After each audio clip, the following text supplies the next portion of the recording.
At my son's wedding, she called me a fat pig, and then her father said, "Wait, aren't you the woman who bought my company?"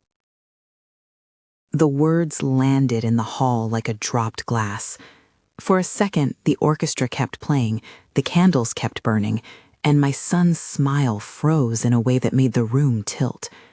I remember the navy of my dress, the string of pearls at my throat, the way my hands had been folded around the program just moments before. I remember thinking, absurdly, that the pearls looked stupid now, like someone had dressed me in an accusation. If you like a dramatic, true story reveal, please hit like and subscribe. There are more stories like this coming, and I promise this one gets stranger before it gets easier to tell. The name fell first, Jessica, delivered with theatrical disgust, a swipe of the hand, laughter like shavings of glass. "You don't belong here," she said, and then she said it. "You're a fat pig." It was not the first cruelty I'd ever known. Widows and women of a certain age learn early that the world has room for only so many dignities. But there's a difference between private stings and a remark thrown into the center of a celebration. There's an ugliness that makes everyone look at you, that turns affection into theater, and leaves your son standing between denial and disbelief. I looked at Dylan. He was halfway through the vows. His jaw worked. I could see the heat rising to the back of his neck, the way his hands I'd taught to tie shoelaces and build model rockets, were trying to find a place to anchor. He loved her. He had loved her enough to marry her. That's part of what made the moment land like a fissure. Then Robert Reynolds, the bride's father, spoke up. The voice at first was small, as if he hadn't realized where it would land. "Wait," he said, and the certainty of his sentence changed the room. "Aren't you the woman who bought my company?" There it was, the second kind of exposure. The first was meant to humiliate. This one stripped away 15 years of careful invisibility in a single breath. I could have left then, could have stood and said something sharp, could have made a scene worthy of the insult. Instead, I did what I had learned to do over a dozen years of building a life that I wanted to remain private. I let silence do its work. People remember the theatricals. They remember the shouting and the collapsing chairs.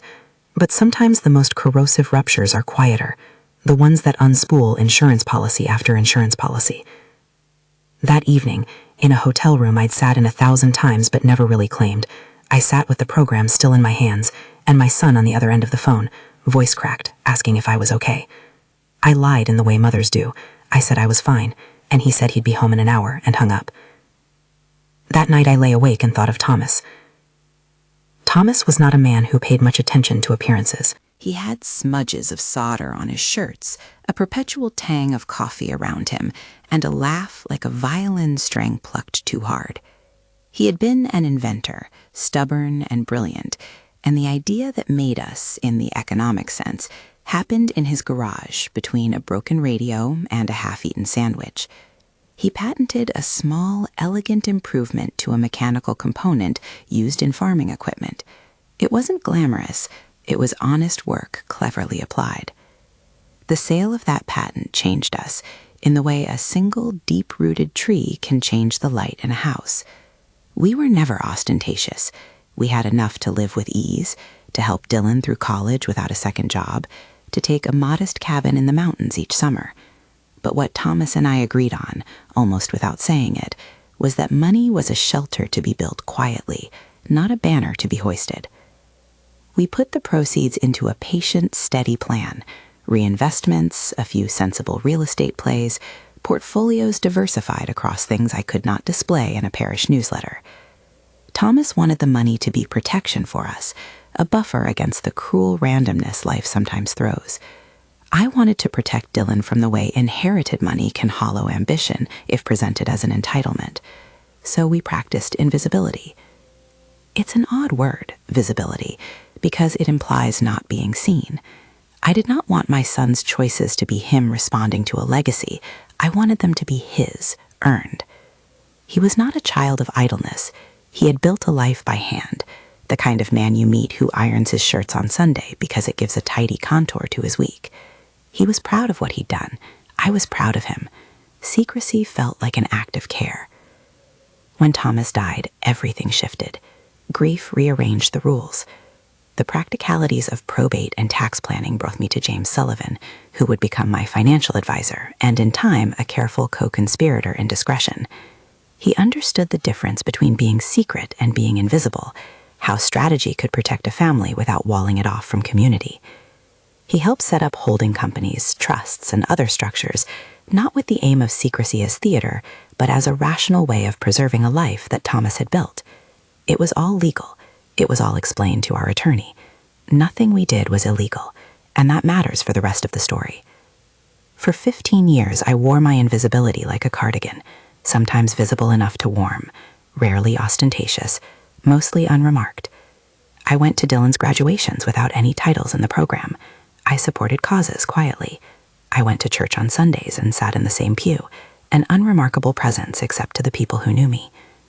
It kept us safe from certain curiosities, and frankly from the kind of attention that corrodes relationships. So when Jessica's words fell, and when Robert's recognition followed, it felt to me like someone had lit a small, dry fuse. It was not the insult itself that hurt the most. It was the knowledge that someone had been watching, that someone had been keeping accounts and making a ledger of me in the margins. In the immediate aftermath, there were the practical things: calls, the awkwardness of friends who didn't know what to say, the glances that slid like small knives across the reception table. Dylan left the ceremony before the cake. I watched him through a doorway, watched him run his fingers through his hair like he had when he was a teenager and couldn't make a math problem work. My heart bled for the choice he'd have to make between the woman he had promised himself to and the family he'd spent years building.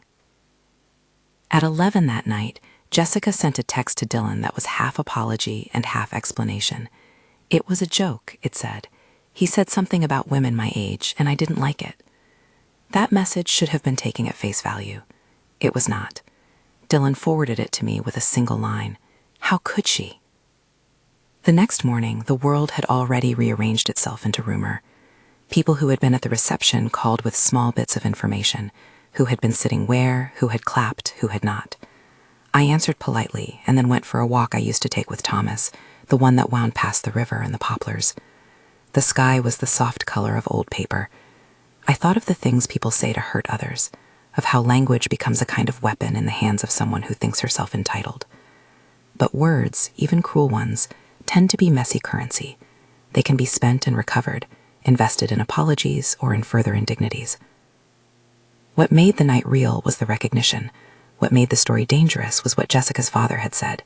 If Robert Reynolds had set my name and connected it to a business transaction, then the anonymity we'd purchased with suits and signatures had been breached. 3 days after the wedding, I agreed to have lunch with Jessica, at her insistence. She suggested a bright little place with scalloped umbrellas and a menu written in chalk. She came with her mother, Paula, her father, and a young lawyer I hadn't met. I went because I wanted to know what she believed she knew. She arrived in a dress that told the room she'd studied at Wharton in the way a flag announces its colors. She smiled like a practiced photograph. Her eyes, though, sharp, slightly hungry, found me across the table and held. The parents sat like judges who had been well trained in the art of appearances. I sat with my hands folded in my lap and watched them for the tells. Mrs. Turner, Jessica said, which was a small, formal thing that seemed contrived. Emily, she didn't insist on the formality.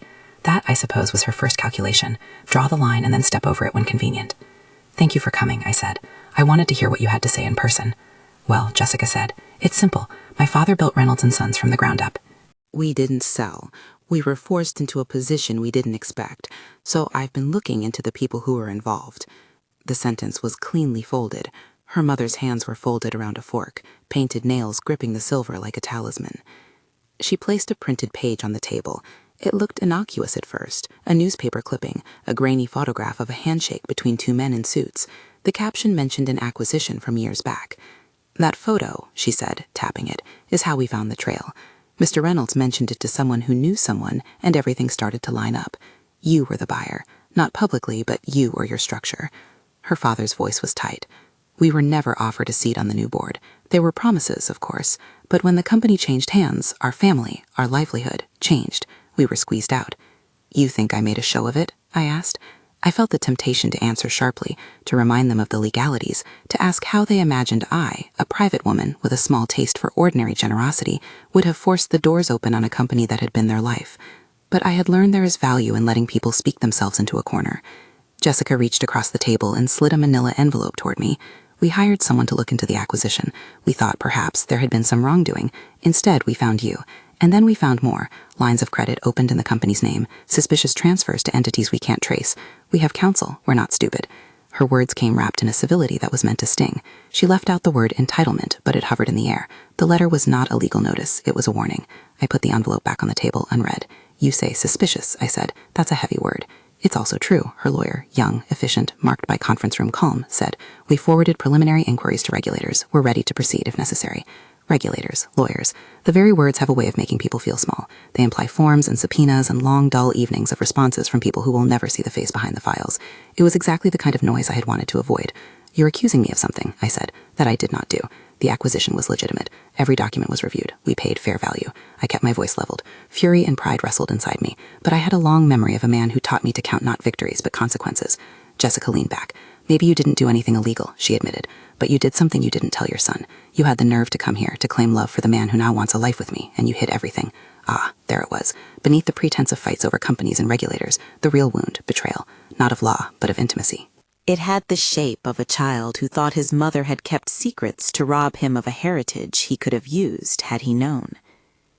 Dylan is my son, I said. I raised him to stand on his own. That was not a secret kept to look clever. It was care. You didn't get to decide, did you? Jessica's voice was low and corrosive. You made a choice for him, for your convenience. Her mother, Paula, looked at me with a kind of pity that was performative. We're not interested in money, she said quickly, as if stating it would make it so, but we are interested in what's just. There was an old photograph on my phone from before the sale, a candid shot of Thomas at his workbench, an eyebrow raised, a smudge of grease across his forehead. He looked ridiculous and fierce at once. I thought of him then, of his stubborn insistence that we live within our means. He would have been appalled to see his life turned into a theater of accusation. I asked Jessica one question, the one I thought mattered most. Why does it matter to you, really? I kept my tone even. If you and Dylan love each other, what does the source of a financial structure change about that? If this is about his father's legacy, then let us talk about that. If this is about power, then tell me. Her gaze narrowed. It matters, she said, because it means there's something for someone to take. She smiled then, but it was not kind, and I planned to keep what's mine. That was the line. I could feel it in the way the air around the umbrella pulled taut. There are people who move through marriage as if it is a transaction. There are people who learn to calculate entirely through the lens of advantage and risk. Jessica was one of them, and whatever tenderness she had once had for Dylan had been repurposed into a ledger.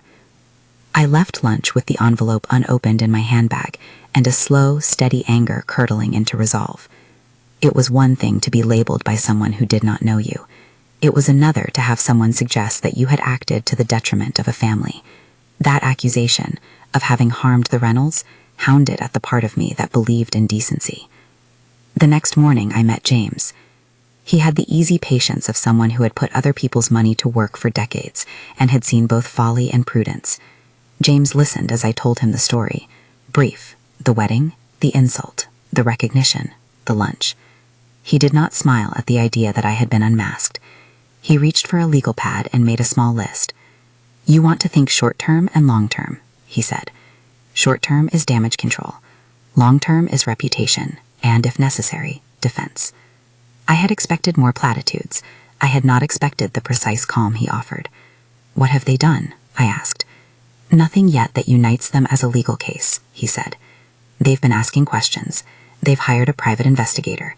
They've been in contact with a small law firm in the city. They're sending feelers, letters, inquiries. There's talk of regulatory interest, but it's soft so far. I heard the edges of it, the words that make a house of paper. Investigator, counsel, regulator. They imply a long, slow grind. What would you recommend? I asked. He steepled his fingers. We document. We gather everything you have related to the acquisition. We outline the chain of title, the valuation, the counsel who advised you. We prepare for interrogatory-level questions. We also need to understand their leverage. Do they want money? Do they want apology? Do they want something more pernicious, public exposure? No, I said. They want leverage. And leverage is a currency we can counter with different currencies, James said. He was not aggressive. He was not vindictive.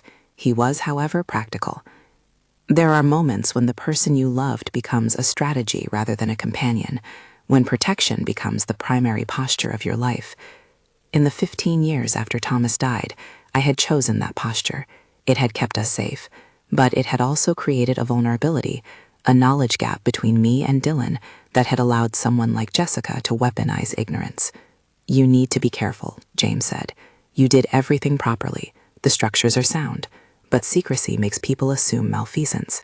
If we can demonstrate transparency, at least to the parties who have a legitimate interest, we might neutralize the impulse. How do you mean, demonstrate transparency? I asked. He suggested a measured path. Assemble the documents, prepare a public statement only if necessary, and approach the situation with a controlled offer if that's where the negotiation goes. He used words like settlement and protective covenants, and I let them pass. He also suggested something I had not expected, to consider what I wanted out of this beyond a mere legal victory. Settlement is not just about money, he reminded me. It's about dignity. It's about setting a boundary. There is a difference between striking and shutting down. I thought about Dylan, about what he had done for himself, and about how fragile relationships can be when money wakes up and starts talking. I thought of Thomas's workshop, and how a man can spend his life perfecting a hinge and know how a small adjustment can change everything. That afternoon, I called Dylan. We spoke for a long time, awkwardly at first, then with the kinds of honesty that come after a shock. He told me he felt betrayed. I told him I had tried to protect him. He told me that protection can feel like omission. We spoke of forgiveness, of consequence, of the fact that love does not come free of burden. I don't want a show, he said. I don't want our family on a page of a paper with someone shaking their head. But I also don't want someone to think they can take advantage of me because of who I am. I don't either, I said, and I don't want to fight you about it. We were not reconciled. The wound was still raw. But there was a small, important thing that night. He asked me to trust him to make one decision on his own, and I, for the first time in years, offered him a promise that I would be transparent about any course of action that affected him materially. It was a small penance and a thing I could give. After that conversation, I sat at my kitchen table and made a list. Lists are practical things. They are armor that can be examined. I wrote down names. James, my attorney, the names of the shell entities set up after the acquisition. I wrote down dates. I wrote down the things that, put together, make a story appear not as shadow, but as an accounting. What I did not write down was revenge. There is a taste in the mouth of many people when wrongs are done, a desire for theatrical justice. I did not want that. I wanted stability. I wanted my son back. I also, quietly, wanted to be sure that no family would ever again be able to weaponize a narrative about us simply because they felt slighted. 2 days later, an envelope arrived at my door with a discreet return address. There was no formal service stamp, no lawyerly heading. Inside was a single-page letter from a private investigator. It listed observations, travel dates, photographs of a meeting at a cafe with an unknown man, mentions of a bank account in the name of an indefinito entity. The language had the calculated dryness of someone who expects to be paid. It was the first concrete evidence that someone had been working to map the scaffolding of my life. I showed it to James. He did not look surprised. "They have eyes," he said. "They're trying to assemble a narrative that will look like fraud to someone who doesn't know how acquisitions work. That's where we counter." "How do we counter?" I asked again. He suggested 2 tracks, an evidentiary path, collect the full chain of documents, statements from counsel involved at the time of the sale, appraisals, and a negotiation path. Reach out to the Reynolds quietly with an offer that recognized their pain without admitting wrongdoing. He used the word moral recompense, and then shook his head as if that was too sentimental. "We're trying for a practical resolution," he said, "but sometimes a practical resolution has to taste faintly like justice." I asked him what a practical resolution looked like. He offered a number that, to an outsider, might have seemed dramatic. To me, it felt like an attempt to convert a wound into finite things we could counsel. Money to pay for counsel, to make good on harms that were not legal, but nonetheless real. $5 million, he said, as if naming it might make it smaller. The number hung in the air. It wasn't arrogance, it was calculus. It was also a line drawn in sand. It said, we can buy peace. It also said, we will not be bullied into submission. I left James's office with a dossier slotted into my bag and a plan, but not yet a course. The truth is, when someone decides to weaponize ignorance, you have to decide if you'll fight in the arena they choose. I was not interested in a gladiatorial spectacle. I wanted resolution. I wanted my son back. And I wanted to make sure that Jessica's aggression, whether born of hurt, calculation, or both, did not redefine our family. On the street outside the office, a man with a newspaper under his arm looked at me and, without meaning to be unkind, turned his head as if measuring me. Maybe it was my posture. Maybe it was the pearls. Maybe it was that the world had a new caption ready for people like me. I folded the dossier onto the passenger seat and drove home thinking of Thomas in his garage, the methodical way he tested a prototype until it stopped breaking. He would have hated all this. He would have wanted us to go away and keep living like honest folk, but he would also have hated the idea that someone could rewrite his decency as something nefarious. That evening, Dylan stopped by. He'd slept badly. We made coffee and sat in silence at the kitchen table. There is a thing about silence in families. It can be a gulf or a place of gathering, depending on what you do with it. We did not bridge everything that night. We simply agreed to be honest with one another about what we were doing. When he left, he hugged me, and for a moment I felt the thin thread that tethered us. I held on to it like a map. I did not sleep much that night. I began to understand that privacy has a cost. The cost is not financial. The cost is not simply the occasional humiliation. The cost is a vulnerability. If people who wanted to hurt us could name us and the contours of our choices, they could make a narrative out of it, and a narrative can do as much damage as any legal filing. The next morning, there was a voicemail from a reporter. He had heard about the wedding. He had heard about the recognition. He wanted to meet. He asked if I would comment. I deleted the voicemail. We were not going to feed that appetite. Instead, I called James and asked him to contact my attorney and to begin assembling a formal record. I asked for counsel to be ready if this pushed into public filings. He agreed. He also asked me a question I had not expected. "What do you want, Emily?" he asked. "Not what you think you should want, but what would settle this for you?" I thought of Thomas's hands, scarred and skilled. I thought of Dylan's voice. I thought of Jessica's face, lit with a hunger that wanted to claim. I thought of the private things we had built, funds, trust instruments, the small registered charities in Thomas's name that supported inventors in the Midwest. "What I want is to be able to live my life without having it ransacked," I said. "What I want is for my son to be able to live his. I want any harm to be addressed and for us to move on." James nodded. "We'll prepare a package," he said. "We'll also open a channel for negotiation." Sometimes offering a non-litigious path speaks to sensibilities. Not everyone wants to be public. There is a dignity in refusing spectacle. There is also a reality. Sometimes to refuse spectacle, you must make a very public offer of peace, because humans listen to numbers, not to principles. When I hung up, I felt a tightness in my chest that was not entirely fear. It was the recognition of a campaign starting, a campaign not of my choosing, but one I would have to meet. I poured a cup of tea and sat down by the window. A flock of sparrows broke off the wire and flew. The world outside was the same pale, patient blue as it had been the morning I'd taken Dylan to his first day of kindergarten. I did not yet know how the Reynolds would respond.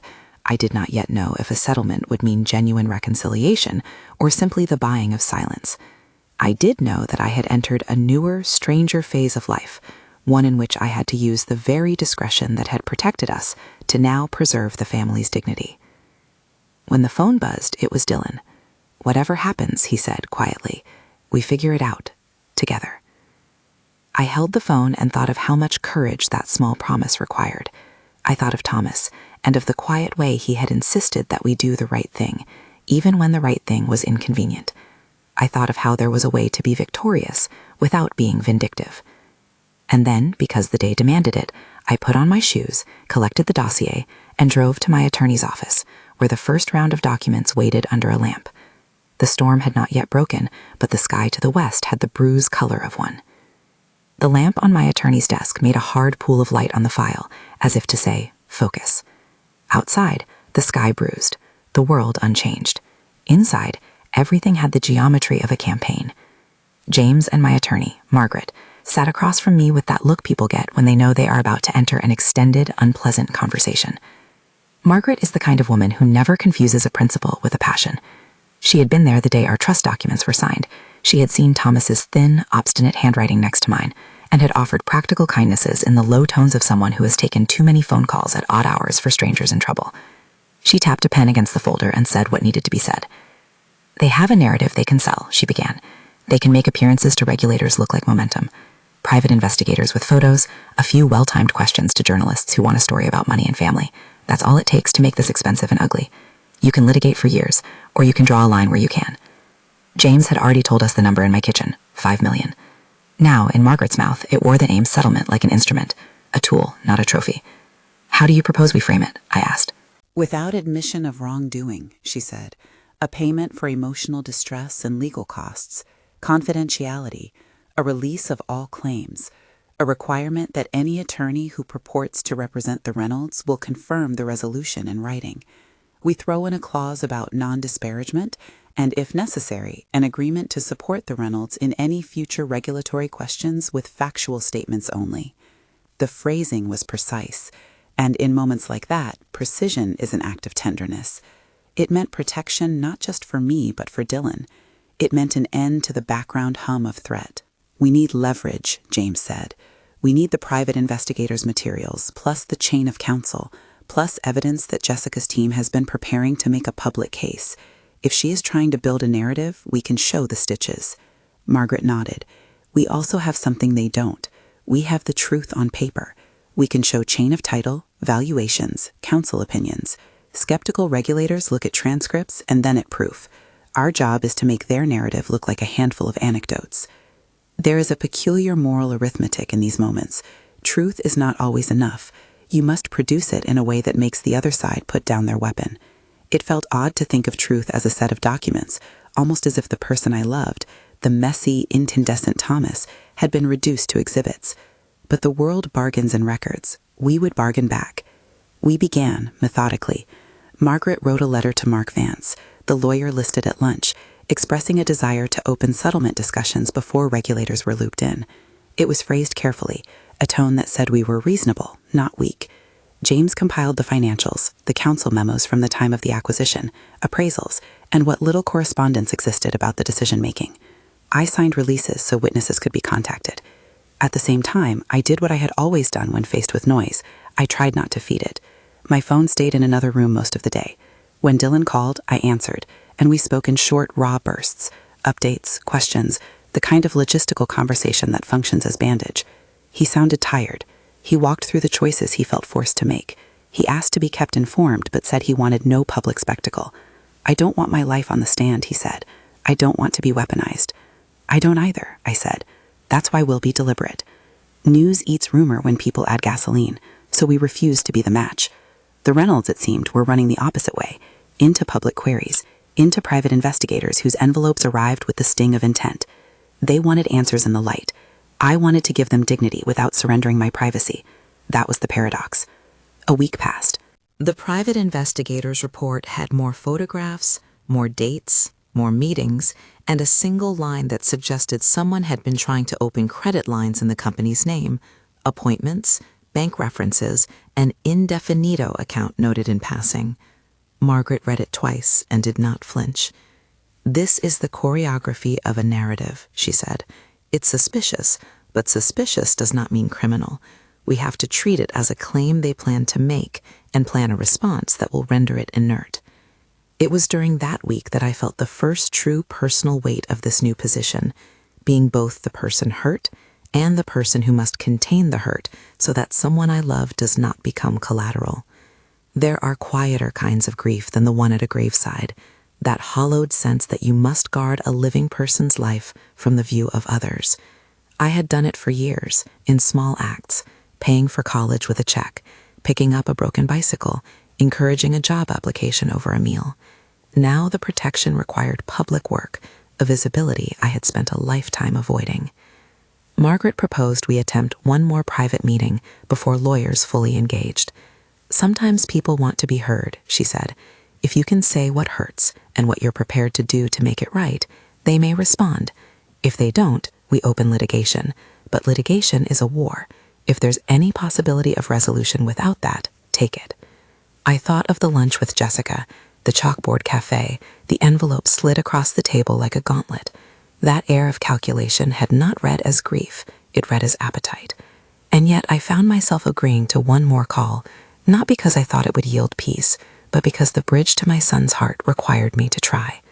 I asked Dylan if he wanted to be present. He said no. He trusted me to speak for us both. Be honest, he said, but be you. We arranged a mediator, someone with soft eyes and a reputation for cutting through theatrics. I took the train to the city and sat in a modest conference room, the sort that smells faintly of lemon oil and recycled air, with Jessica, Robert, Paula, and Mark Vance across from me. Jessica's hair was pulled back in that exact style that keeps a face on constant alert. Her hands were folded. She watched me the way someone watches a storm they have summoned but cannot control. I wanted to hear you again, I said. My voice was low, steady. I had prepared nothing to rehearse. I had prepared everything to mean what I said. Jessica spoke first. We're not here for theatrics, she said. We're here because our family has been changed. My father lost his livelihood. We have questions. That's simple. You have questions, I said, and you deserve answers for the things you care about. But I also have a son I didn't want to find himself in a public fight. I didn't want what's left of my marriage and the work of my husband turned into a story about greed. Her eyes flashed. You hit it. I chose to protect him, I said, not to hoard anything, not to cheat him, but to keep him from the perniciousness that can come with being known as the money. If that looks like secrecy to you, I'm sorry you see it that way, but it was done out of love. Robert, who had been quiet until then, spoke. His voice had that older man's gravel, a living thing that had been softened by years of building a company. We were hurt, he said. We are proud people. The company was our life. We didn't sell because we wanted to get out. We were pushed, or we failed to get the support we thought we were promised. We lost something. That's hurtful. Then let us address that hurt, I said.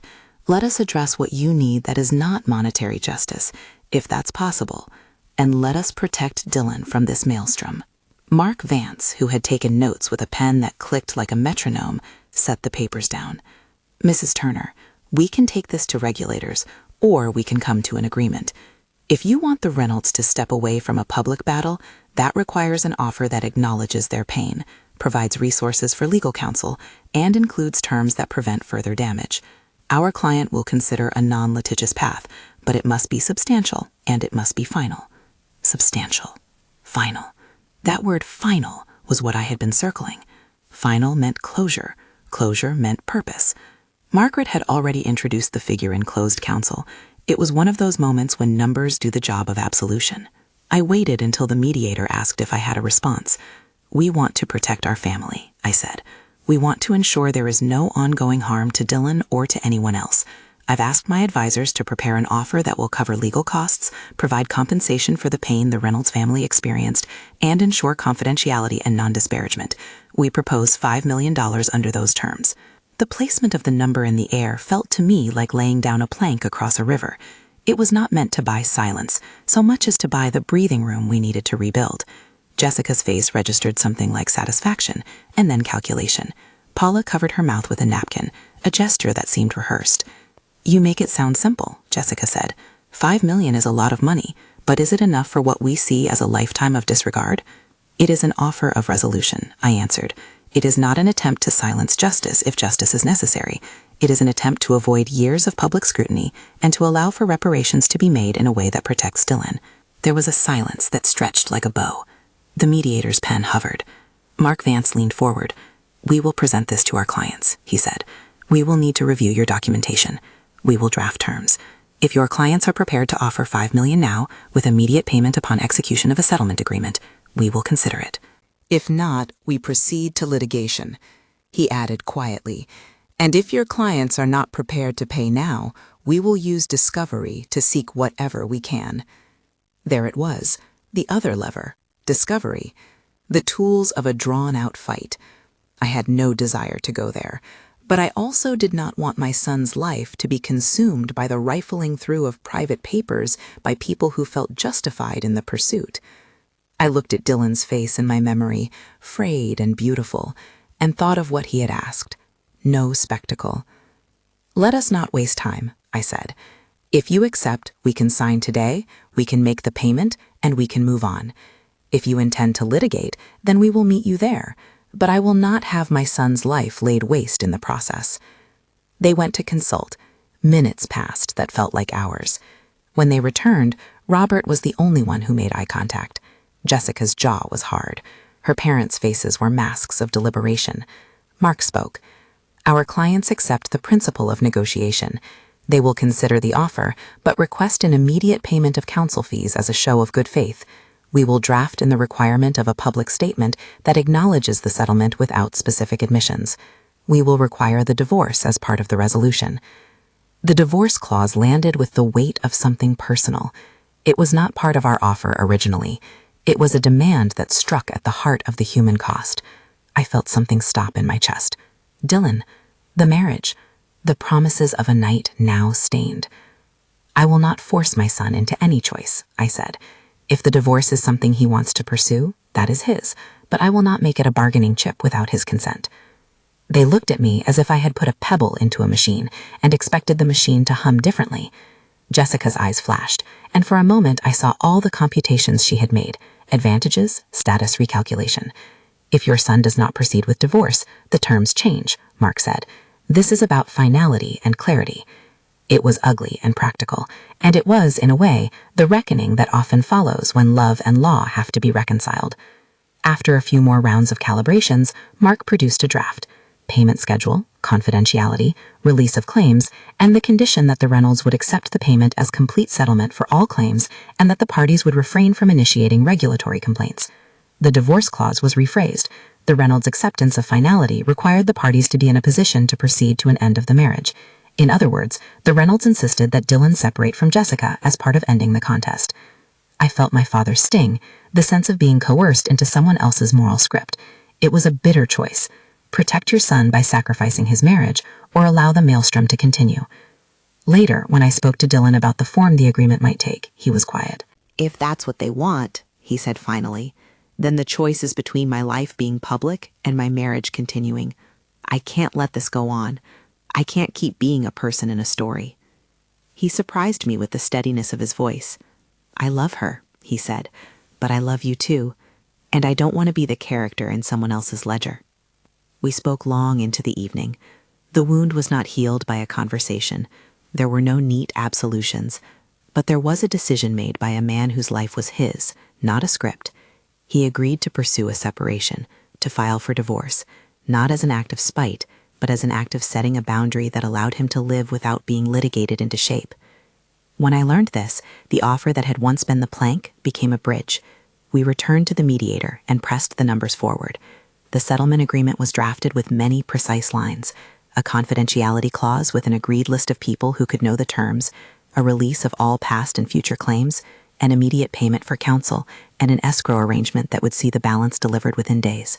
There was language about non-disparagement and a requirement that both families refrain from public comment beyond the agreed statement. We signed. The amount, $5 million, was transacted, and there was a moment, almost unnoticed, when a ledger closed. The Reynolds family accepted the settlement. Jessica, who had been fierce and acutely composed, signed with a hand that trembled the tiniest bit. It was not a victory in the way movies present victories. It was a concession carved out of necessity and exhaustion. There were immediate costs. Dylan and Jessica's marriage dissolved shortly thereafter. The filing was clean, efficient, an end paper to a life they had tried to start. There were harsh lines at first, accusations and private messages, cooling silence between families. Dylan moved out of the house he had shared with Jessica into a small apartment a few neighborhoods away. He worked late hours for a while, then began volunteering at a community makerspace, returning to the practical things that had shaped him, building, fixing, making with his hands. The first weeks after the settlement felt strange and hollow. There was relief, for sure. The quiet was restorative, but there was also a sense of absence. The price of closure is not only money, it is a change to the lives of people you love. I watched Dylan retreat and then reemerge, careful like someone who has been through cold and is testing the sun. Jessica's presence faded from our regular orbit like a tide pulling out. She continued her career, she traveled for work, the Reynolds family moved quietly toward other endeavors. There was no public scandal. The confidentiality clause had served its purpose, but the private cost remained. For many nights, I woke to the same thought I had had in the hotel room after the wedding. What are you willing to pay to shield those you love? You can spend your life being invisible and still be named by someone else. The choice is what you do then. The months that followed the settlement were rearrangement. I found myself unpacking not only boxes of paper, but little inventories of life. What I wanted to keep, what I wanted to let go, what I wanted to make into something that mattered beyond our small household. Dylan and I began to see each other more often, for meals that were sometimes awkward and sometimes warm. We started, slowly, to rebuild a language that was not all defense. One chilly spring morning, Dylan brought someone home. She had a quick laugh and a tendency to leave coffee rings on the counter, like little signatures. Her name was Sarah. She was not a dramatic figure in his life, no cataclysmic entrance, no scene. She was simply a neighbor he had met at the makerspace, someone who admired the way he took a stubborn machine apart and taught it to be useful again. Their relationship was quietly robust. She did not ask questions about the settlement. She asked instead what he liked to cook and whether he wanted to come help at a community workshop that fixed bikes for kids. Her presence was a salve that required no formalities. Watching Dylan with her felt like seeing a man recover the shape of himself. For me, the work of recovery took a different form. The money that had become a tool for resolution was not something to be hidden, but a resource to be put to work. I sold the apartment in a city that had once felt like a map of possibility and bought instead a small house in Santa Fe with thick adobe walls and a courtyard that insisted you slow down the moment you stepped into it. The light there is a matter of geology, sharp and honest, and it suited the self I wanted to cultivate, quieter, intentional, and modestly useful. I used a portion of the settlement to seed the Thomas Fund, a modest charitable trust dedicated to supporting young engineers and inventors from modest backgrounds, people who had the grit and curiosity Thomas had, but not the resources to bring an idea to market. The fund's first grant went to a young woman named Maria, a single mother who had built a prototype water purification device in her garage and needed material assistance to test it in the field. The Thomas Fund was not a titanic endeavor. It was, intentionally, small and local. I wanted to honor Thomas's hands-on way of doing things, practical help, not grand pronouncements. We held a small ceremony in a community center where Maria, nervous and radiant, presented her prototype. Dylan, who came to support the first award, stood with a quiet pride that made me ache. "You did this," he told me later, when we walked under the string of lights in the courtyard. "Not for spectacle, for good." "I did it because it matters," I said. And because I wanted to make something that could outlast the ugly part. The move to Santa Fe provided space for reflection. I volunteered at the local youth center, teaching a class about basic mechanics, how to solder a joint, how to make a hinge that would not fail. The kids were blunt and glorious in their questions. I found that the work of teaching, of passing on knowledge in small, practical ways, gave shape to grief and anger I had been carrying. There is a mercy in giving someone the tool to make their own life better. There were nights I still thought of the pearls on my throat at that wedding, how ridiculous they had felt when the insult landed. Now they felt like props in another life. I had traded the parade of other people's expectations for a life that allowed me to practice humility. The disrespect thrown at me that night had once felt like an attempt to reduce me to a single ugly adjective. In time, it became an event I could narrate without crumbling. People asked why I didn't publicize the settlement. I would say the same thing I had said in council. I did it to protect the people I love. A line on a bank statement does not heal a wound, but it can close an argument so that healing can begin. The Thomas Fund became my channel for that healing, a place where the energy of money met the purpose of repair. Over time, Dylan and I rebuilt routine. Awkward dinners, then more comfortable ones. Projects in the makerspace, then longer talks. We did not erase the past. We recognized it. There are some things you do not ask to be excused. You simply choose to be present, to work on the parts of yourself that need it. Months later, at a small gathering to celebrate the first year of the Thomas Fund, Robert Reynolds appeared on the guest list. I had not expected him. He had stayed out of most community things since the settlement, moving with a reserved manner toward quieter enterprises. When I saw him in the back of the room, older and perhaps a little softened. I felt the old ache. Our lives had intersected in ways that had cost people their dignity. He came forward and extended his hand. "Mrs. Turner," he said, which felt formal and, in its way, genuine. "Emily," I said, which was what I preferred. He had a small envelope in his hand. "I wanted to say about the fund," he said. "My granddaughter applied for a grant for a school garden. I thought, well, perhaps we should find ways to build instead of tear down." It was a small olive branch, and I accepted it not as absolution, but as an acknowledgement that people can move beyond the worst version of themselves. We stood for a moment among the folding chairs and the sound of a young woman describing soil quality and water cycles. It felt, in its domestic way, like a reprieve. My life in Santa Fe was not a retreat so much as a reorientation. Mornings began with coffee on the courtyard wall, afternoons with a class at the youth center, and evenings with calls to Dylan or a neighbor who needed help fixing a leaky faucet. The Thomas Fund awarded small, consequential grants, tools for a machine shop class, seed funding for a low-cost irrigation prototype, scholarships for community college engineering students. I met recipients who were radiant with possibility, young people who reminded me of Thomas when he'd tinker with stubborn optimism. Sometimes, in the quiet, I would think back to that night at the wedding and the sting of Jessica's words. It lingered, but it no longer defined me. The damage had been real, an incision in family life that could not be entirely smoothed over. Dylan had lost a marriage. The Reynolds had lost a narrative they had believed was their right. I bore a cost too, the fact that I had chosen a path of secrecy that left a son feeling deceived. That choice was not one I regretted absolutely. It protected Dylan in ways that mattered, but it also taught me something about the balance of privacy and openness. Secrecy can be a shield, but it can also make those we love feel kept out. I learned, perhaps the hard way, that protection must sometimes give way to transparency if we want trust to grow. I write these things not as a manual for others, but as an honest statement of what unfolded, that choices made to protect can sometimes wound, and the repair requires humility and hard, quiet work. There were days when regret arrived uninvited. I would be in the yard, watering the succulents, and the image of my son's jaw during the vows would return.